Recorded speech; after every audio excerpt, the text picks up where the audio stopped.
I can't get over how a 20-year-old loner could somehow outsmart two of the smartest federal agencies and state agencies and law enforcement with an odds of like 1,000 to 1, and be able to almost pull this off. It just blows my mind. Hopefully we'll get to the truth and all of that. I'm a Navy guy. I spent many years of my life in the Navy. I learned as a midshipman that when the ship runs aground at sea, the commanding officer is held responsible. Whether the commanding officer is awake or asleep at the helm, but the commanding officer is held responsible. The technical term that you're looking for is called a pluff bomb. That's when somebody uses a microphone that has no business using a microphone. This is just another example of why we need term limits. One of my first actions as acting director was traveling to the Butler Farm Show site to better understand how our protection failed. I went to the roof of the AGR building where the assailant fired shots, and I laid in a prone position to evaluate his line of sight. What I saw made me ashamed. As a career law enforcement officer and a 25-year veteran with the Secret Service, I cannot defend why that roof was not better secured. Hi, everyone. Welcome back to the channel. Thank you for tuning in, and it is not a good day to be here today because I just concluded listening to multiple hours of testimony in a Senate hearing on how it is possible that Lee Tardy Oswald, a by all accounts worthless piece of human refuse, was able to elude detection by the most advanced security organization in the world, get within 150 yards of a former president of the United States, the frontrunner for the Republican nomination to be president of the United States, fire 8 shots at that principal, striking him in the ear, killing one person in the crowd and critically wounding 2 others. How on earth is that possible, and how was that accomplished? And we heard testimony from the deputy director of the FBI, as well as the acting director of the Secret Service, because the last one quit because it was so deplorable. I have a whole bunch of clips here to show you. I suffered through this so that you didn't have to, and here are the things that I thought were mentionable from the hearing.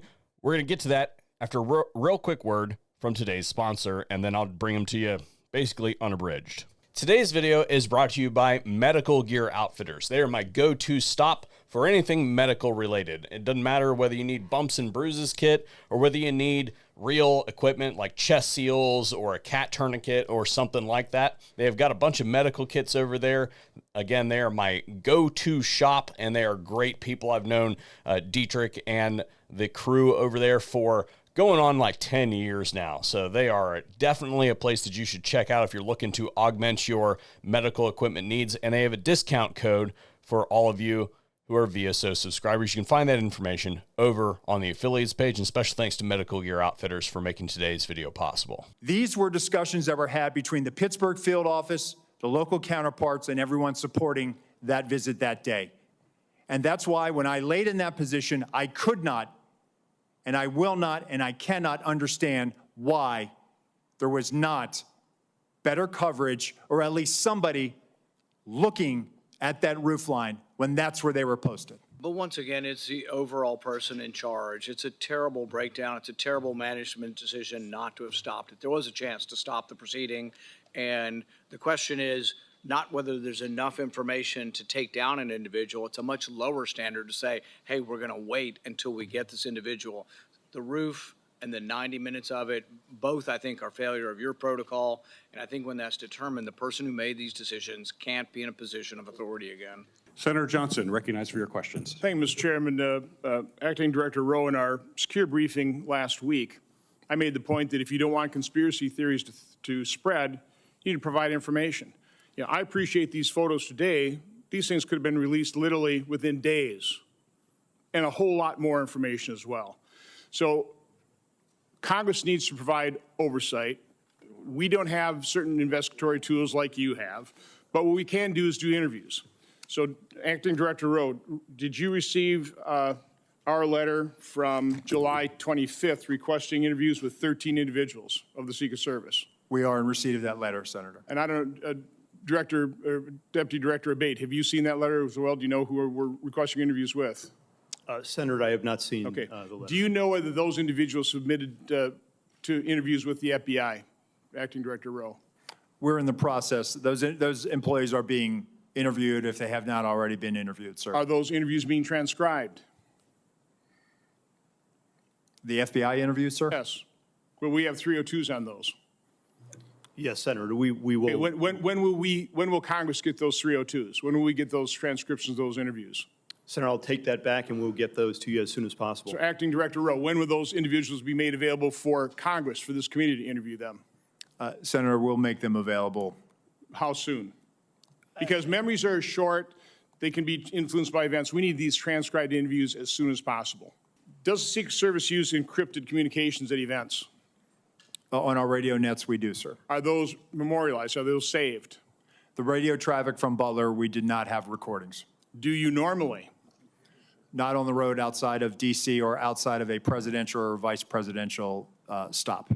So communications between Secret Service agents will not be available like we've gotten the communications from local law enforcement. I'm sorry, Senator. So we're not going to be able to get those communications. You didn't save them, No, sir. which is very unfortunate. It is, sir. And moving forward, I've directed that we will now start recording those so that we will have them moving So, forward. and by the way, I'm going to ask for a number of things at the very end to be entered in the record, but one of my preliminary findings is that the Secret Service did not attend the 9 o'clock briefing the day of the event. In your testimony, you said that a site briefing was conducted with Secret Service personnel and law enforcement partners supporting the event. Those both can't be true. So local law enforcement do not believe Secret Service was present at the 9 o'clock briefing. Were they or were they not? So, Senator, with respect to the snipers that went on national television and gave an interview and said that they did not get a briefing from the Secret Service, they were supporting through mutual aid, and our personnel briefed the tactical team leader was leading that element that was providing this counter sniper. So, Acting Director Rowe, you said that the Secret Service provides explicit instructions to the locals. Were explicit instructions provided to cover the roof of the AGR building and locals just not follow it, or were those explicit instructions not provided? It's my understanding what was communicated is that the locals had a plan and that they had been there before. Director Rowe, can you explain why the shooter's drone worked? Look at this fucking traitor. Because there was no counter UAS present, sir.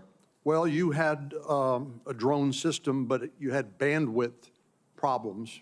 The bandwidth apparently was adequate for the shooter's drone, but not for the Secret Service. Can you explain that? I have no explanation for it, sir. We also know that in a military context, electronic warfare or jamming capabilities are commonly used on the battlefield.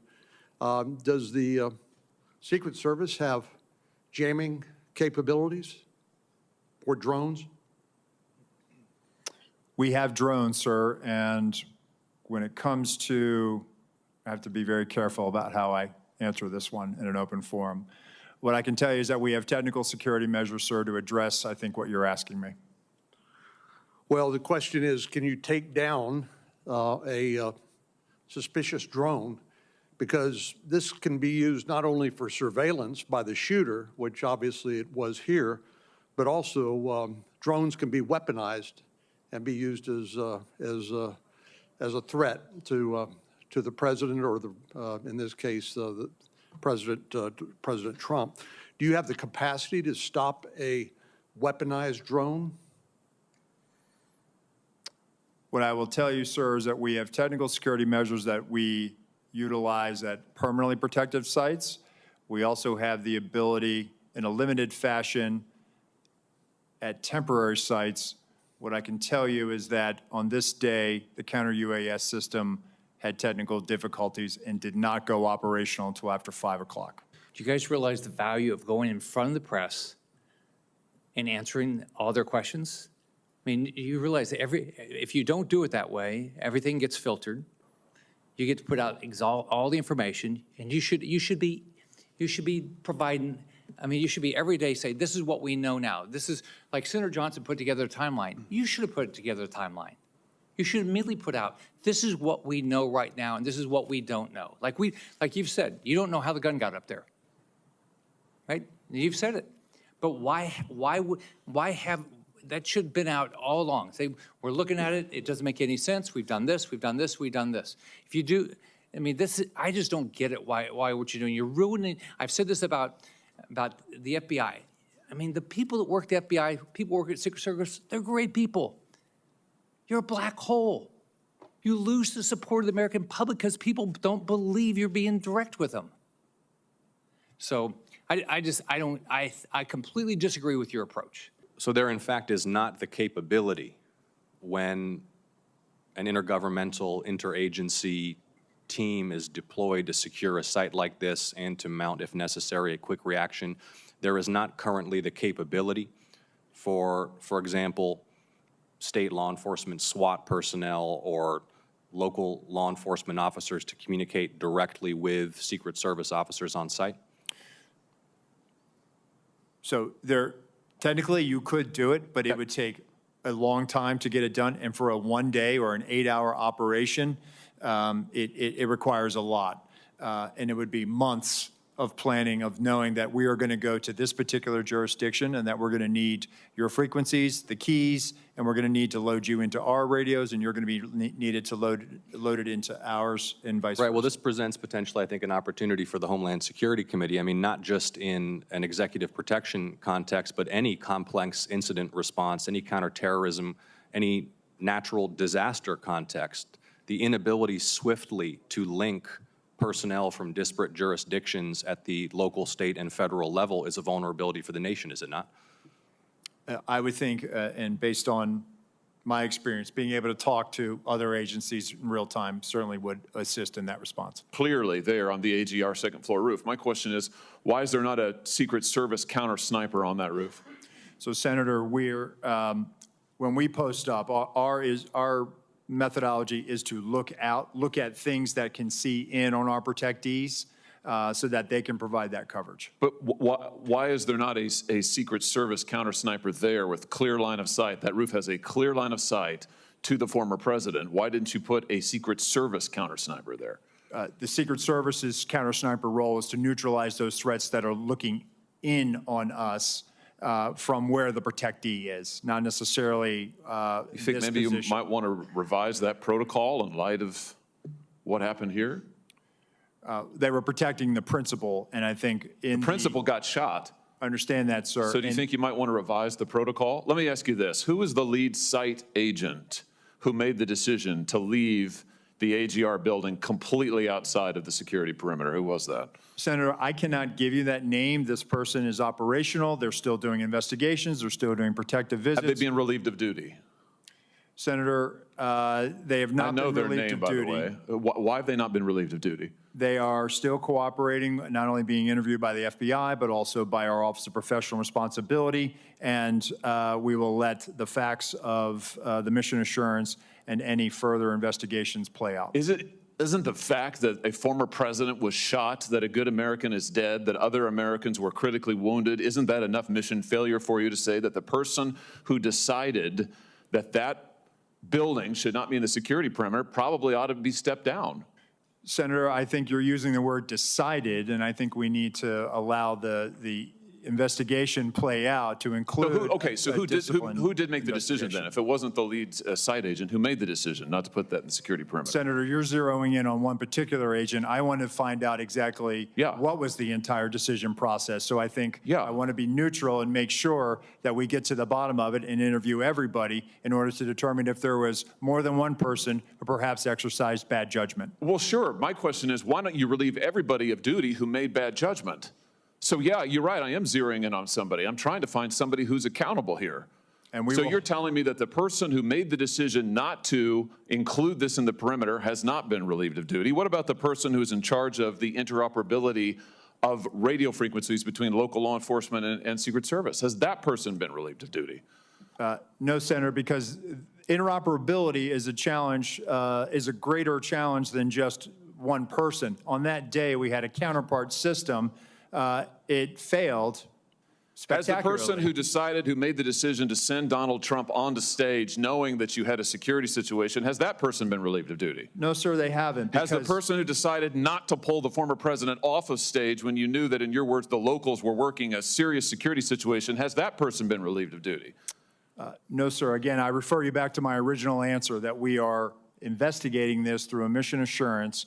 And as opposed to zeroing in on one What more do or you need two to individuals, investigate we want to find know? out exactly what the What more do you decision-making need to process investigate was. to know that there were critical enough failures that some individuals ought to be held accountable? I mean, what more do you need to know? What I need to know is exactly what happened, and I need my investigators to do their job. And I cannot. people didn't do their I cannot jobs. put my thumb on the scale. Otherwise, What do you mean put your thumb on the the scale? objective. You're asking me, Senator, to completely make a rush to judgment about somebody failing. I acknowledge this was a failure of the Is it Secret not Service. prima facie that somebody has failed? A former president was shot. Sir, this could have been our Texas school book depository. I have lost sleep over that for the last 17 days, Then just like you fire have. somebody to And I will hold tell them you, Senator, accountable. I will tell you, Senator, that I will not rush to judgment, that people will be held accountable, and I will do so with integrity and not rush to judgment and put people I can't believe unfairly that you persecuted. are unfairly persecuted. Unfairly, We've got people sir. who are we dead. have to be able to have a proper investigation into this, Senator. You said earlier that you've got to make sure that your protocols are followed, and unless there's a protocol violation, people wouldn't be disciplined. I would just say to you, I don't really care that much about your protocols. I think if your protocols don't provide for the fact that when a former president is shot, when an American is killed, when other rally-goers, innocent people who just showed up on the day, when they are shot at and critically wounded, if that isn't a protocol violation prima facie, you should revise your protocols. Senator, I think this is where you and I agree. This was a failure, and we will get to the bottom of it. Well, I hope you're going to do something about it. Detail will make a request for either staffing, technical assets. That is handled between the field office and the detail. It goes up to a logistics office between our Okay, Office so of there's a Investi- bureaucracy. Is there a decision maker? It's not a bureaucracy, Senator. Give me the it's a person that's process. a decision maker. Is there one? Senator, it's a conversation. It's not just an absolute yay or nay. So let me tell you what I believe. I believe that the Secret Service leadership made a political decision to deny these requests. And I think the Biden administration has been suffused with partisan politics. Did the same person who denied the request for additional security to President Trump also repeatedly deny the request for security to Robert F. Kennedy Jr., whose father was murdered by an assassin and whose uncle was murdered by an assassin? Did the same person make that decision? Senator, what I will tell you is that Secret Service agents are not political. Okay, you're not and nor answering do my they but you know what? allow. I'll get Leadership to your appointed by answer, the Senator, president, if you allow leadership me appointed to. by the president is political. I have a simple question, yes or no. Did the same person deny the Trump request that also denied the RFK request? That's a yes or no question. Senator, that is not a yes or no question. One, there is a process for a candidate nominee to receive protection. Does the buck stop anywhere? Does the buck stop anywhere? Bipartisan process that the Hill It's a participates in. bicameral, bipartisan process. What camera? For a candidate, You for are a not a candidate Congress. You don't protectee, have a camera. Mr. Kennedy submitted a request that was referred over to the CPAC. Okay, you're refusing to answer the question. Former president travels with a full shift, just like the president. What's so the exact same size? Is that your testimony that President Trump had the same size detail that President Biden has? On the day of in Butler, the agents surrounding him, it is the same number of agents surrounding the president today. There is a difference between a sitting president who also not only Hold on, you're using president in a way that is not clear. Is it your testimony that in Butler, Pennsylvania, Donald Trump had the same number of agents protecting him that Joe Biden has at a comparable event? I'm telling you the shift, the close protection shift surrounding. That's a yes what or you no. asked me, Senator, and I'm trying to answer it. You are not answering it. Is it the same number of agents or not? Senator, there is a difference between the sitting president of the United States. Then what's the difference? The difference? 2X, 3X, 5X, National 10X? Command Authority to launch a nuclear strike, sir. I'm not there are other asking. assets How many that more travel with agents? the president that Sir, the former president sir, will you are not get. refusing to but answer the number straight. of Secret Service Sir, agents protecting him. Stop interrupting me. Go ahead, You are Senator. refusing to answer clear and direct questions. I am asking the relative difference in the number of agents between those assigned to Donald Trump and those assigned to Joe Biden. I'm not asking why you assign more to Joe Biden. I'm asking, is the difference, is it 2x? Is it 3x? Is it 5x? Is it 10x? Senator, I will get you that number so you can see it with your own eyes. There was probably 10 buildings within sniper range of President Trump on that afternoon. Why was the building being used by the sniper not in the security zone? That's a question that I've asked, Senator. There was a decision that we were going to construct the site and it was going to maintain within the Butler Farm site, Butler Farm Show site. That building, that AGR, was right on the curtilage of our outer perimeter. And it's something that again, having been there and walked it, I had a hard time understanding. So there's no protocol that says anything within 300, 500 yards, direct line of the president, should be in or out of the security zone. There's not a protocol that describes that. So, Senator, what we try to do is we try to either control the high ground or mitigate line of sight concerns. Is it a level within the DC agencies? Is someone in the Pittsburgh office? Who denies this? It has nothing to do with the Pittsburgh office, Okay. sir. It is a conversation between not only the detail, the field office, but also. I don't want to know the conversation. I want to know who makes the decision. The decision, sir, is it's our process between the Office of Protective Operations and the Office of Investigations. Is there a title for this position? It is called we affectionately call it the war room, and it's where all of our logistics files into.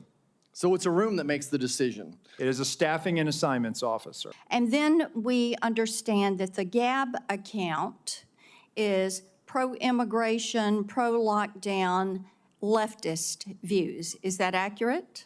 I haven't seen it directly, but I believe from what I've been told, that is accurate. With the Gab account, we're also, though that's been publicly revealed through the CIO and other things, we're still working to certify and verify that that's his account also. But it does have differing points of view, it would appear.